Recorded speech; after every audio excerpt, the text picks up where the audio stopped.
À la une de l'actualité, cérémonie d'investiture du révérend Yao Yao Pascal à la tête du collectif national des pasteurs pour le développement. Célébration des 10 ans d'existence de la mission évangélique Buisson Ardent dirigée par le bishop Adedimeji Adebayor. En Afrique, Kenya, retour au calme dans les bastions de l'opposition. À l'international, réchauffement climatique, record de concentration de CO2 dans l'atmosphère en 2016. Amis téléspectateurs, bienvenue sur votre chaîne panafricaine. C'est toujours un réel plaisir de vous présenter ce journal. Nous allons survoler l'actualité en religion. Le révérend Yao Yao Pascal a été réélu à la tête du CNPAD, le collectif national des pasteurs pour le développement. Il a été officiellement investi le samedi 28 octobre 2017 au cours d'une belle cérémonie qui a eu lieu à l'église Merassi d'Abidjan-Jesco. Le révérend Yao Yao Pascal remplit pour un autre mandat à la tête du CNPAD, le collectif national des pasteurs pour le développement. Son investiture a donné lieu à une grande fête le samedi 28 octobre 2017 au temple de l'église Merassi à Yopougon-Jesco.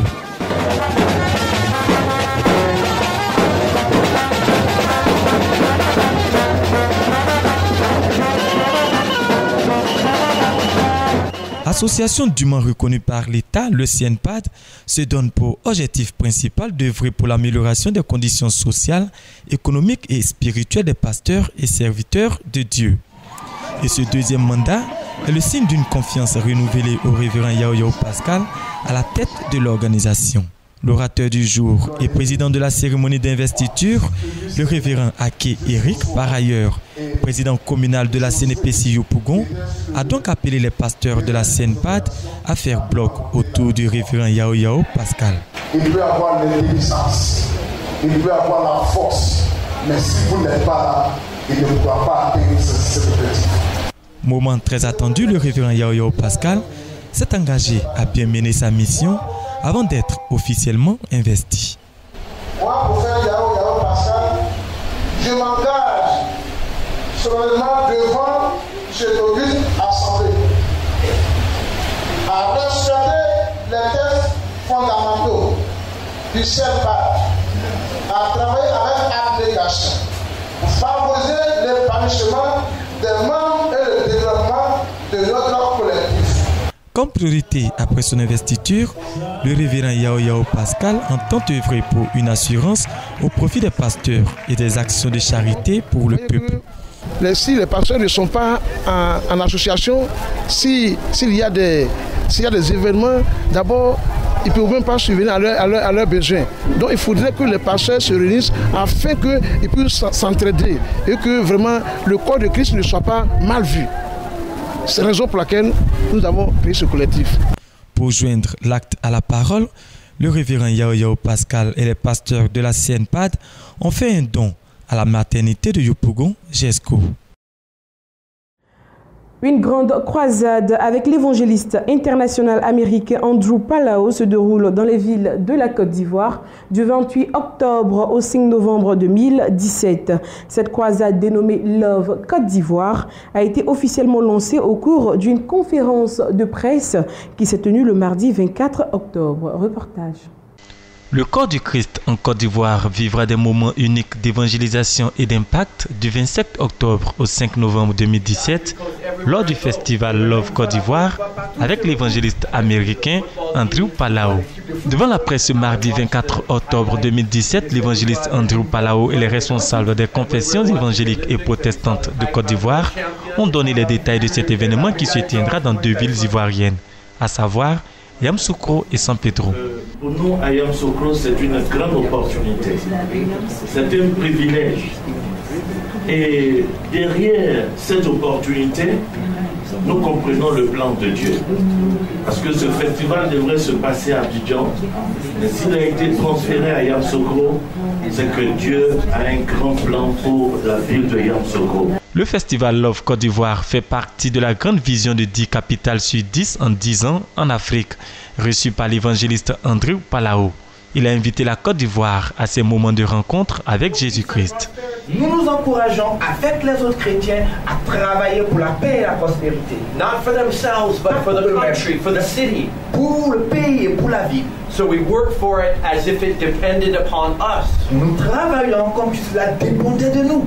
À Yamoussoukro et San Pedro, le festival Love Côte d'Ivoire offrira des événements pour enfants, des activités sportives et culturelles pour jeunes, des concerts de louanges et des soirées d'évangélisation. Vision, c'est le nom de Jésus-Christ, de lever sa parole et de présenter le don gratuit qu'il fait au monde. That in Jesus Christ, your life can be transformed. Qu'à travers Jésus-Christ, votre vie peut être transformée. That if you feel like you're walking in darkness, you can walk in the light. Et que si vous vous sentez marchant dans les ténèbres, vous pouvez expérimenter la lumière à travers Jésus. If you feel powerless, you can be empowered. Si vous êtes faible, que vous soyez fort en lui. That change and growth can happen in your life. Qu'un changement et une croissance peut arriver dans votre vie. Comme aperçu de ce qui attend les Ivoiriens lors de ce festival Love Côte d'Ivoire, une démonstration de vélo BMX a été faite par un membre du staff, Andrew Palao.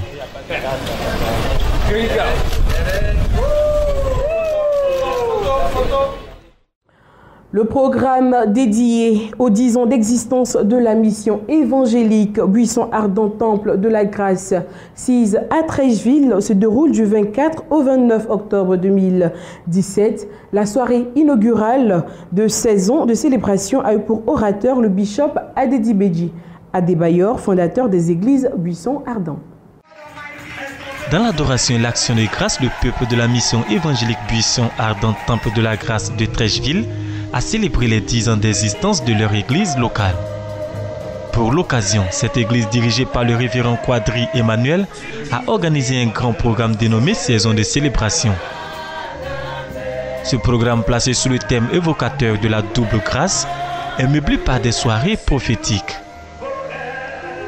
En paix spirituelle, le bishop Adedi Meji Adebayo, fondateur des églises Buisson Ardent, a animé la soirée inaugurale. Il a prêché sur les conditions pour vivre une double grâce. Beaucoup de personnes ne savaient pas qu'il y a des saisons qui viennent. And you can miss that season by not recognizing a season what God wants to do there by faith. Et les gens peuvent rater la saison parce qu'ils n'arrivent pas à saisir ce que le Seigneur a de faire dans les saisons. Par la foi. Because they lack knowledge. Parce qu'ils manquent de la connaissance. Because they cannot discern the sign of the time. Parce qu'ils n'arrivent pas à comprendre ou bien à discerner le temps de la saison. Ces 10 ans d'existence, selon le révérend Quadri Emmanuel, pasteur de la mission Buisson Ardent Temple de la Grâce de Treichville, marquent le début d'une nouvelle saison pour cette église locale. 10 ans de l'église Buisson Ardent Temple de la Grâce est pour nous quelque chose de très important. Dans le fait que ces 10 ans-là, ce sont les 10 ans de la fidélité de Dieu envers son église dans cette commune de Treichville. Pour ceux qui connaissent la commune de Treichville très bien, vous savez que ce que Dieu vient de faire pour nous est grand. 10 ans de ministère, 10 ans d'évangélisation, c'est 10 ans de témoignage, c'est 10 ans de transformation de vie. Et pour nous, c'est un moment très très important. Le parrain de ces festivités, le ministre Michel Amaninguessan, également fidèle des églises Buisson Ardent, s'est réjoui pour ces 10 ans d'existence du Temple de la Grâce de Treichville. Il donne toute la gloire à l'Éternel Dieu. Pour la mission pastorale accomplie par nos pasteurs ici, c'est un acte d'encouragement. Nous sommes venus pour les saluer, les encourager, mais aussi leur dire que véritablement en Christ, nous constatons qu'il n'y a rien d'impossible. Treichville est un quartier extrêmement difficile. Le pasteur principal de Treichville l'a dit, je l'ai souligné dans mon discours introductif. Il y a un ensemble de montagnes ici, mais malgré cela, nos fidèles de Treichville ont travaillé pour que le peuple de Dieu s'agrandisse. Aujourd'hui, c'est heureux de constater que cette salle est pleine. Je crois que Dieu est véritablement aux commandes. Et nous sommes venus savourer ce plaisir de voir le monde de Dieu grandir.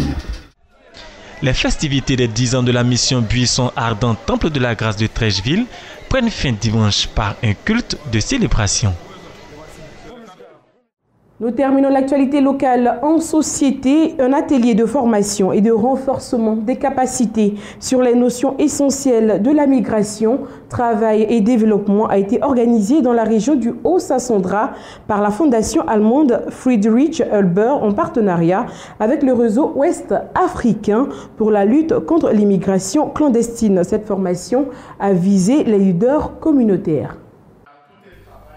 2 jours durant, les capacités de 30 leaders communautaires issus des syndicats et sociétés civiles de la région du Haut-Sassandra et de la diaspora CEDEAO ont été renforcées sur les opportunités de la migration à travers le partenariat Sud-Sud par la fondation allemande et l'ONG Réalique Côte d'Ivoire. Nous avons essayé à Daloa, la ville de migration en Côte d'Ivoire, de réunir les différents groupes qui sont intéressés, qui sont concernés par la migration.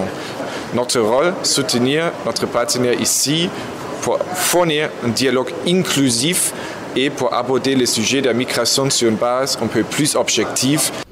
La présidente de l'ONG Réalique Côte d'Ivoire, Florentine Guiraud, a indiqué que cet atelier de formation est une tribune d'échange et de partage. Nous, au niveau de Réalique, le réseau ouest-africain pour la lutte contre l'immigration clandestine, nous en faisons de cela notre cheval de bataille. Mais à côté de cet aspect, parce que nous luttons contre la migration irrégulière, mais en même temps, la migration en elle-même n'est pas une mauvaise chose. Et donc, comment mettre l'aspect positif de la migration dans le développement, la mondialisation? Beaucoup de parents sont restés dans les pleurs. Un cri de cœur en tant que mère, ça ne plaît pas à tout le monde d'aller dans un autre pays pour aller chercher du travail. Beaucoup sont restés dans l'eau. Nous nous sommes dit que nous sommes dans un pays et nos droits sont bafoués. Mais suivant la formation, nous voyons que le droit de migrant n'est pas bafoué. Ça dépend de comment il s'est comporté avec ses tuteurs. Cet atelier est une initiative de la fondation allemande et l'ONG Réalique Côte d'Ivoire se veut une session de renforcement des capacités au cours de laquelle les notions de migration et de développement durable ont été revisitées. En Afrique à présent, le Burundi est devenu ce 27 octobre 2017 le premier pays à quitter la Cour pénale internationale. Ce retrait du traité de Rome, statut fondateur de la CPI, avait été décidé en 2016 par le président Pierre Nkurunziza et promulgué le 16 octobre 2017. 27 octobre 2017, le Burundi est officiellement le premier pays à sortir de la Cour pénale internationale. Décidé en 2016 par le président Pierre Nkurunziza, promulgué le 18 octobre 2017, le retrait du statut de Rome, traité fondateur de la CPI, est désormais effectif. C'est une grande victoire pour le Burundi qui vient de prouver que c'est réellement un État souverain, mais aussi parce qu'il devient le premier pays d'Afrique et du monde à oser franchir le pas. Le 25 avril 2016, la Cour pénale internationale a annoncé l'ouverture d'un examen préliminaire concernant des crimes qui auraient été commis lors de la crise politique de 2015. Une crise née de l'annonce de la candidature à un 3e mandat du président Pierre Nkurunziza à la tête du pays depuis 2005. Le gouvernement fantoche de Bujumbura s'est retiré de la CPI pour échapper à la poursuite et aux sanctions probables parce que c'est un régime qui a commis beaucoup de crimes humains et qui continue à commettre des crimes humains. Mais ce gouvernement ne va pas de toute façon échapper à la justice burundaise dans l'avenir. La CPI devrait néanmoins poursuivre son enquête préliminaire sur de possibles crimes au Burundi, entamée en 2016 par la procureure de la Cour, Fatou Bensouda. Pour l'heure, le Burundi est le seul des 3 pays africains à avoir procédé à son retrait effectif. Le parti au pouvoir tente de saisir la justice avant le second tour de la présidentielle au Libéria. L'UP dit détenir des preuves de fraude qui pourraient conduire à l'annulation du premier tour de la présidentielle remporté par l'ex-footballeur George Weah. Suivant cet élément. À moins de 10 jours du second tour de la présidentielle au Libéria, le parti au pouvoir dénonce des fraudes électorales commises le 10 octobre dernier, date du premier tour du scrutin. Sans dévoiler ses preuves, le parti de l'Unité dit en détenir d'énormes, pouvant annuler ce premier tour remporté à 38% par George Weah contre 28% pour son rival Joseph Boakai, vice-président de l'UP. Dans le cadre de cette solidarité, et prenant aussi en compte les preuves accablantes de fraude qui continuent d'émerger, nos partis politiques respectifs ont décidé de poursuivre cette affaire jusqu'à une conclusion juridique logique aussi rapidement que le permet la loi libérienne. De plus, le parti au pouvoir accuse la présidente sortante de s'être ingérée dans le processus électoral après avoir rencontré des responsables de la commission électorale avant le premier tour. Des allégations de fraude balayées du revers de la main par l'opposition. Le peuple libérien décidera le 7 novembre qui sera son chef entre le parti de l'Unité et le CDC. Si le parti de l'Unité a peur, ils peuvent y aller et s'asseoir. En 2011, nous avons dit que nous n'allions pas aux élections et ils ont eu des élections à un seul parti. Les élections auront lieu. George Weah a bénéficié tout dernièrement du soutien de l'ancien chef de milice, Prince Johnson, qui a récolté moins de 9% de voix lors du premier tour. Fort de ce soutien, le parti de la coalition pour le changement démocratique espère remporter le scrutin du 7 novembre prochain. La loi des finances 2018 est fortement contestée au Niger.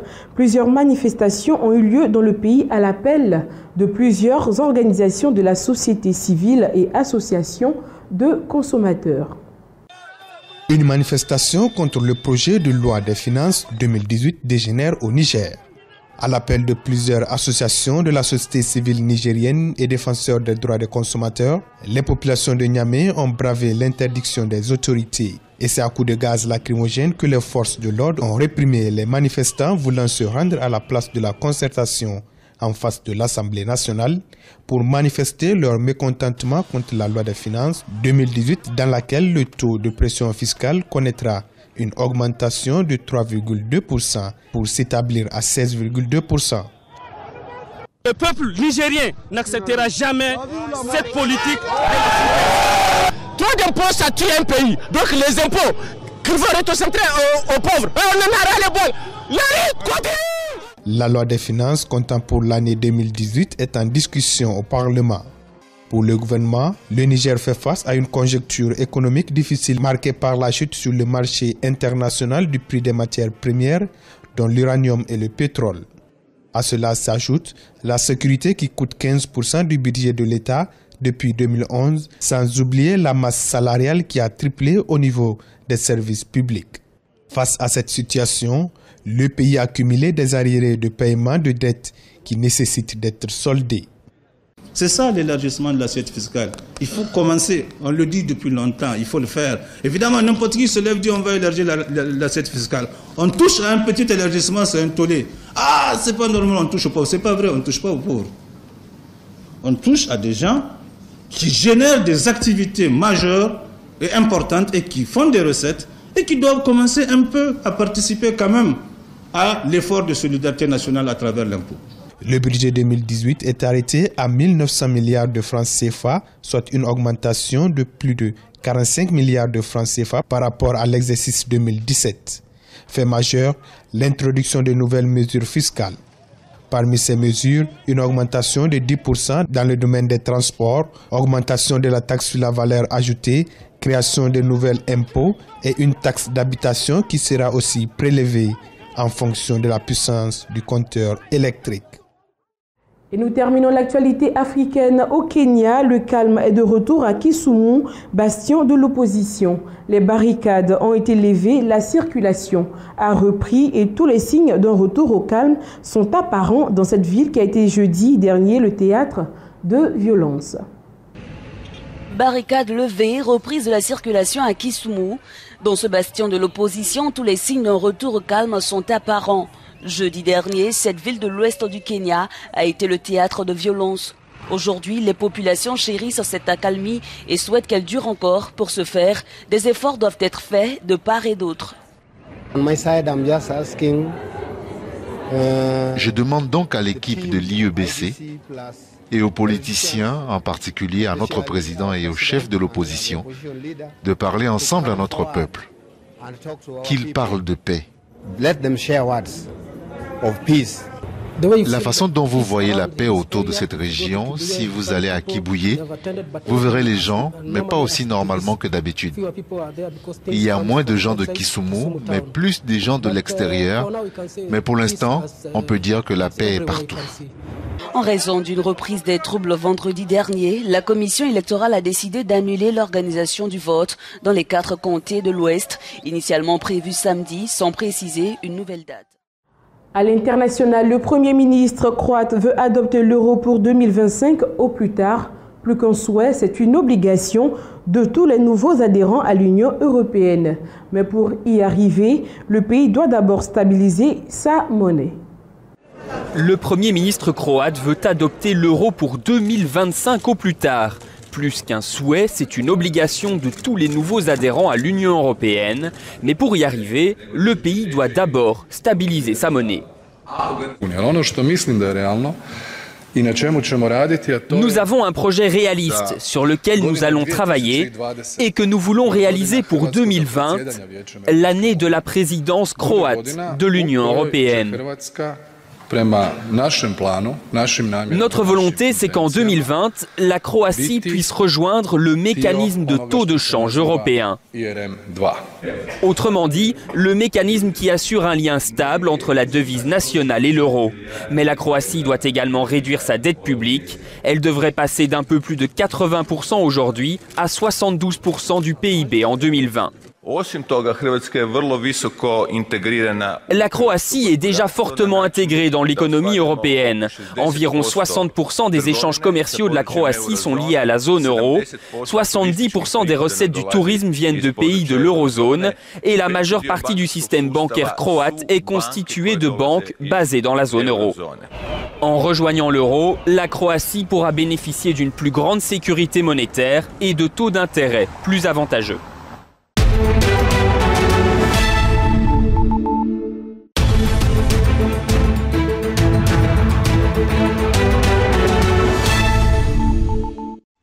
Carles Puigdemont en exil à Bruxelles, c'est ce qu'affirment plusieurs médias espagnols. Va-t-il demander l'asile politique à la Belgique? Le Premier ministre belge ne fait aucun commentaire. Mais ce week-end, son secrétaire d'État à l'asile et à la migration, membre du Parti nationaliste flamand, jugeait cette option tout à fait possible. En revanche, pour ce juriste, rien n'est moins sûr. On part du principe que la demande n'est pas fondée, puisqu'on est en présence de régimes dans l'Union européenne qui sont démocratiques. Et deuxièmement, si la Belgique décidait d'examiner cette demande, elle devrait immédiatement avertir le Conseil européen et ce serait évidemment une décision politique très lourde de conséquences. Le gouvernement belge est en réalité tiraillé entre une aile fidèle au gouvernement espagnol et une aile favorable à l'indépendance de la Catalogne. La Belgique est un État fédéral, avec beaucoup de différences et d'opposition entre les régions, ce qui peut expliquer cette position.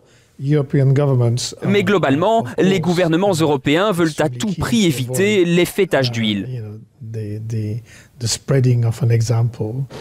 La question de l'asile politique est donc explosive pour le gouvernement belge, mais le parti séparatiste flamand, la NVA, rappelle qu'en cas de requête, elle ne sera pas analysée par les ministres, mais par un juge indépendant.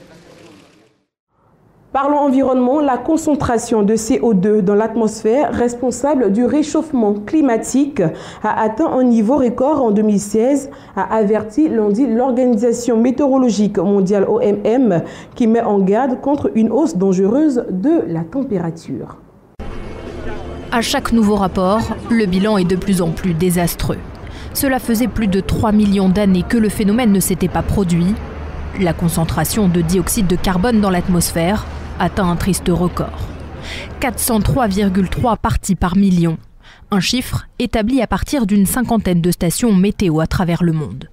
Pour mieux comprendre, en vert sur ce graphique, le taux correspond à celui de l'ère pré-industrielle, sans voiture, ni charbon, ni pétrole. En jaune, le niveau jugé tolérable par les scientifiques. Enfin en rouge, le taux actuel, un chiffre en constante augmentation. La planète est donc en danger, mais faut-il encore le rappeler ? Les spécialistes dénoncent un manque de volonté politique et tentent une nouvelle fois de définir la marche à suivre. Parfois, sur le plan politique, ils pensent qu'une fois l'accord de Paris signé, le problème est résolu. Mais ce n'est que le début de ce processus, et le défi consiste maintenant à modifier notre système énergétique, notre système de transport et notre système alimentaire pour favoriser un mode de vie ne produisant pas de CO2 ou moins polluant en CO2. Un monde moins pollué, faute de quoi les spécialistes sont formels. Le réchauffement de la planète entraînera des phénomènes climatiques de plus en plus extrêmes, tempêtes et sécheresses de plus en plus fréquentes. Lundi prochain, à Bonn, en Allemagne, débute la COP23, de quoi mettre une pression supplémentaire aux négociateurs, alors que les États-Unis, deuxième plus gros pollueur au monde, ont l'intention de faire machine arrière en se retirant des accords de Paris sur le climat, signés il y a 2 ans. Nous terminons ce journal avec un mot d'alimentation, torréfaction, broyage, ajout de sucre ou pas, autant d'étapes dans la fabrication du chocolat que de plus en plus d'artisans chocolatiers souhaitent maîtriser. Pour cela, ils sont de plus en plus nombreux à investir dans l'outillage nécessaire et à importer leurs fèves de cacao. Côte d'Ivoire, là-bas 1, 2, 3 Brésil différents. L'origine des fèves de cacao, la base du métier de chocolatier tel que l'entend Stéphane Bonnat. C'est ce qui fait à l'heure actuelle le distinguo entre du très bon chocolat et du chocolat un peu plus passe-partout, si j'ose dire. Avoir le contrôle de la provenance du cacao, déjà, c'est éviter de raconter des âneries aux consommateurs. Visite des plantations, torréfaction, laminage, conchage, le chocolat de la fève à la tablette, une tradition que la maison Bonnat perpétue de père en fils depuis plus de 100 ans. Par facilité ou souci d'économie, dans les années 60, beaucoup de chocolatiers cessent de produire leurs matières premières. Aujourd'hui, le club des artisans qui maîtrisent leurs produits de bout en bout reste très fermé. Très peu de gens travaillent le cacao pour faire du chocolat. Les artisans en France qui fabriquent la totalité de ce qu'ils vendent, il y en a maximum 6. Et on est le pays d'Europe dans lequel nous sommes les plus nombreux. Donc il y a quasiment plus de réparateurs d'accordéon que de chocolatiers. 6 fabricants historiques et depuis quelques années, une quinzaine de nouveaux arrivants qui font tout ou partie de leur production chocolatée. À Lyon, Richard Sève a mis plusieurs années à récupérer les machines et établir des liens avec les planteurs avant de se lancer dans l'aventure. Nous sommes une famille, nos collaborateurs sont des familles, nos clients sont des familles. Donc l'objectif, c'est vraiment de partir du fermier, d'éviter les intermédiaires pour redonner la vraie valeur aux fermiers. L'objectif, c'est aussi de travailler le goût du chocolat à chaque étape, comme un vigneron travaille un grand cru. En fonction des fèves que l'on achète, selon les paysans, le cépage est différent, le terroir est différent. Et donc nous, l'objectif, c'est de faire ressortir le goût du terroir, le goût du cépage sur notre tablette de chocolat. Et pour sensibiliser les clients à ces nouveaux goûts, Richard Sève a fait de son atelier un musée, avec à la clé une dégustation de ses produits made in Lyon, un argument de choix pour des consommateurs en quête d'authenticité. Et c'est ici que nous refermons ce journal. Il a été préparé par l'ensemble de la rédaction et nous vous souhaitons une excellente suite de programmes. À bientôt.